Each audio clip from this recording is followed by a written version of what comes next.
لیکن جو نعمان نے راستہ بتا دیا تھا اسے بھی میرا دل نہیں مان رہا تھا۔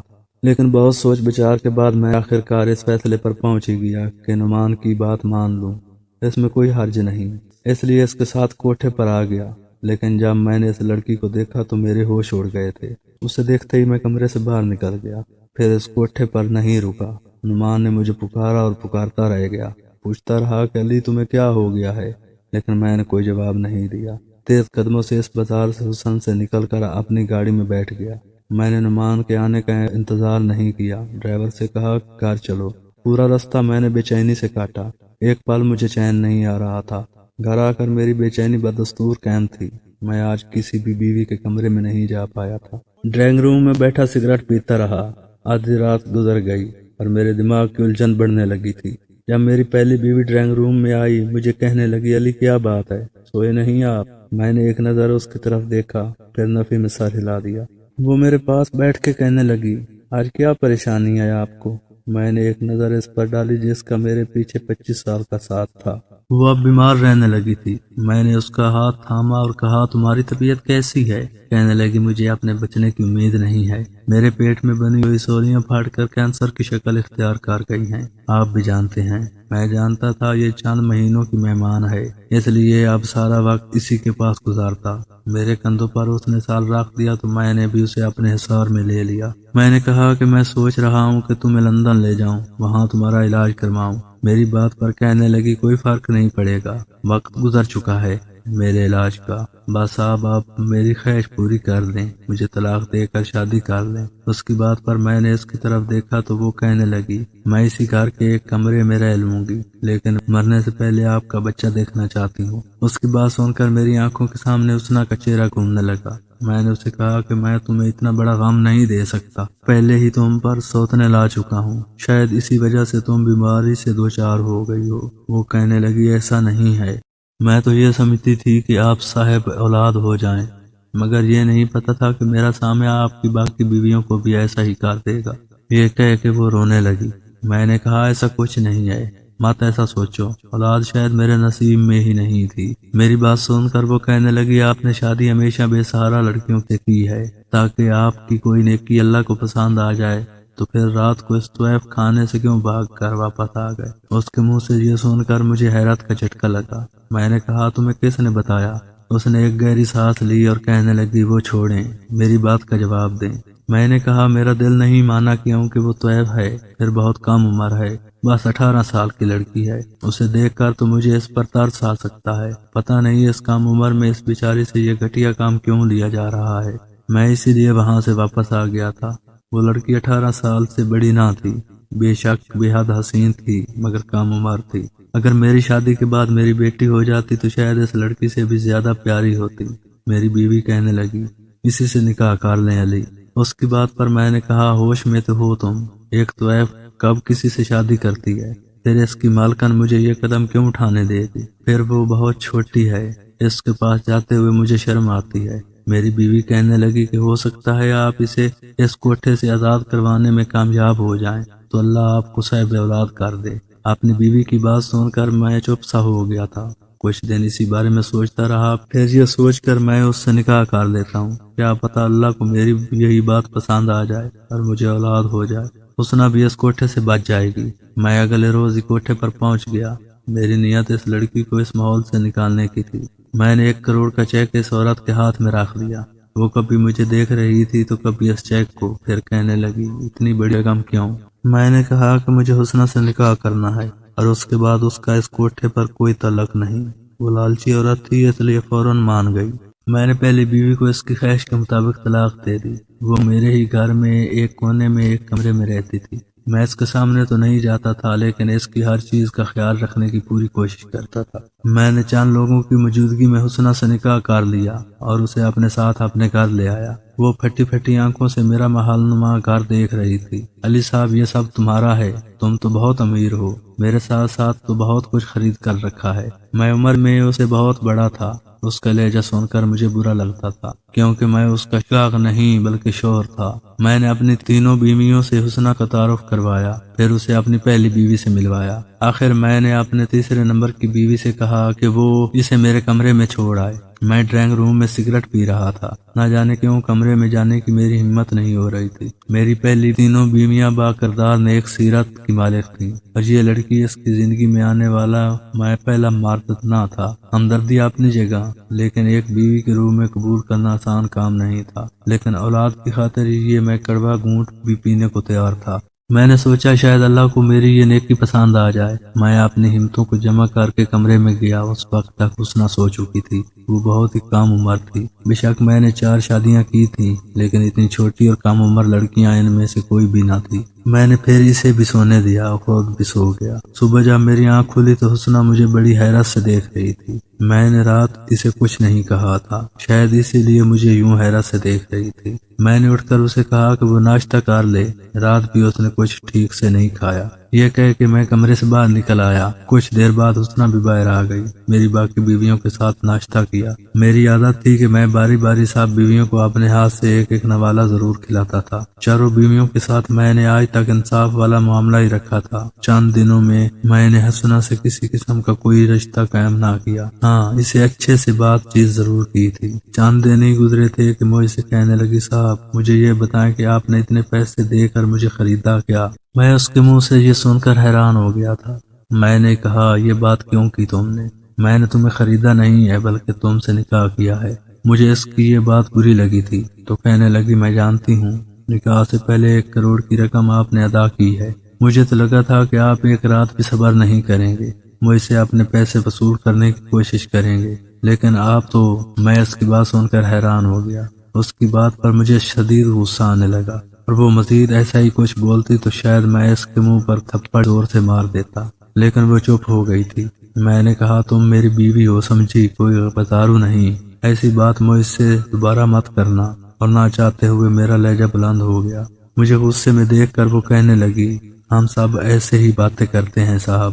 میں نے تو ہوش سنبھالتے ہی مرد کے ایسے ہی رخ دیکھے، نوچ کھانے والے، جنونی بربریت کا نشانہ بنانے والے، بھوکے کتے جیسے۔ مجھے حیرت ہوئی کہ آپ کیسے مرد ہو جس نے میری سب سے بڑی قیمت ادا کی ہو، لیکن پہلی رات مجھے سکون سے سونے دیا۔ مجھے حیرت ہوئی، ورنہ تیز بخار میں بھی کوئی مجھے بخشتا نہیں تھا۔ یہی کہتے تھے کہ تیری قیمت اس لیے نہیں بھری کہ تیرا بخار کا لحاظ کریں۔ یہ کہتے ہوئے ٹپ ٹپ آنسو اس کی آنکھوں میں سر گئے تھے۔ پھر اس نے اپنی بازو دکھائی۔ بازو بری طرح سگریٹ کے نشانوں سے جلا ہوا تھا۔ ایسی بے بسی دیکھ کر میں نے زور سے آنکھیں بند کر لیں۔ کہنے لگی، یہ دیکھیں تو آپ میرے ساتھ سب کرتے ہیں۔ میں نے تو آج تک مرد کو ایسے دیکھا، لیکن تم نہ جانے کیسے ہو، سب میں سے الگ ہی ہو۔ مجھے خرید کر بھی تم نے مجھے استعمال نہیں کیا۔ میں نے کہا، تم میری بیوی ہو، اور اللہ نے بیوی کے ساتھ نرمی کرنے کا حکم دیا، اور تم تو ہو بھی کم عمر، نازک سی۔ میں سمجھ نہیں پا رہا تھا کہ میں تمہارے پاس آؤں۔ بہرحال ایک رات میں حسنہ کی سنگت نے مجھے تڑپا کے رکھ دیا۔ اس کے وجود پر لگے گھاؤ دیکھ کر میرا دل چھری سے کٹنے لگا تھا۔ 18 سال کی لڑکی کے ساتھ جو ظلم کیے گئے تھے بالکل غیر انسانی تھے۔ بہرحال وقت کے ساتھ ساتھ حسنہ کے زخم بھی بھرنے لگے، اور منہ سے کہتی ہے، آپ نے مجھے بدکار کو نکاح کے رشتے میں معتبر بنا کر دیا ہے۔ وہ میرے اخلاق اور محبت سے بہت متاثر تھی۔ آہستہ آہستہ اس کی زبان بھی ٹھیک ہو گئی۔ وہ منہ سے ادب سے بات کرنے لگی۔ میری شادی کے چند مہینے بعد ہی مجھے وہ خوشخبری مل گئی جس کی میں نے بہت دعائیں کی تھی۔ حسنہ امید سے تھی، اور مجھے تو اپنے کانوں پر یقین نہیں آ رہا تھا۔ میں نے اپنے رب کے حضور سجدے میں رو رو کر شکر ادا کرنے لگا۔ 9 مہینے تک میں نے حسنہ کا بہت خیال رکھا، بلکہ اسے بستر سے پاؤں تک نیچے نہیں اتارنے دیا۔ لیکن جب ڈیلیوری کا وقت قریب آیا تو میں لیبر روم کے باہر بہت ہی بے چینی سے چکر کاٹ رہا تھا، جب لیڈی ڈاکٹر آئی اور بے حد پریشان تھی۔ مجھ سے کہنے لگی کہ آپ کی بیوی کی حالت ٹھیک نہیں ہے، یا تو ہم ماں کو بچا سکتے ہیں یا پھر بچے کو۔ یہ سن کر تو میرے ہوش ہی اڑ گئے تھے۔ مجھے اتنے عرصے بعد اولاد کی خوشی مل رہی تھی، لیکن میرے سامنے ایک آزمائش کھڑی تھی۔ اس وقت میری حالت کیا تھی اور کیا ہو سکتی تھی، یہ وہی شخص جان سکتا ہے جس پر یہ سب بیتا ہوا تھا۔ میں نے اپنی آنکھیں بند کر لی۔ میں نے کہا، آپ ماں کو بچا لیں، بچے کا اللہ مالک ہے۔ وہ لیڈی ڈاکٹر اندر چلی گئی اور میری آنکھوں سے آنسو بہنے لگے تھے۔ بے شک میری پہلے سے 3 بیویاں اور بھی تھیں، لیکن میں اپنی خواہش کی خاطر کسی کی جان لینے کا سوچ بھی نہیں سکتا تھا۔ میرے آنسو میرے باس میں نہیں تھے، اس لیے بہنے لگے۔ کچھ ہی دیر بعد لیڈی ڈاکٹر باہر آئی۔ میں نے اس سے پوچھا میری بیوی کیسی ہے، تو وہ کہنے لگی ماں اور بیٹا دونوں ہی خطرے سے باہر ہیں۔ یہ سن کر تو حیرت کا جھٹکا لگا تھا۔ میں بہت خوش ہوا تھا۔ جب نرس نے میرے کانپتے ہاتھوں میں میرے بیٹے کو ڈالا تو اسے سینے سے لگا کر میں پھوٹ پھوٹ کر رونے لگا۔ میرے رب نے مجھے میرے صبر کا بہترین انعام دیا تھا۔ بے شک وہ اپنے بندوں پر زیادہ بوجھ نہیں ڈالتا جو وہ اٹھا نہ سکیں۔ اگر آپ کو کہانی پسند آئی ہے تو ویڈیو کو ضرور لائک کیجئے اور اپنے دوستوں کے ساتھ شیئر بھی کیجئے اور ہمارے چینل کو سبسکرائب ضرور کریں۔ شکریہ۔ اگلی کہانی تک کے لیے اللہ حافظ۔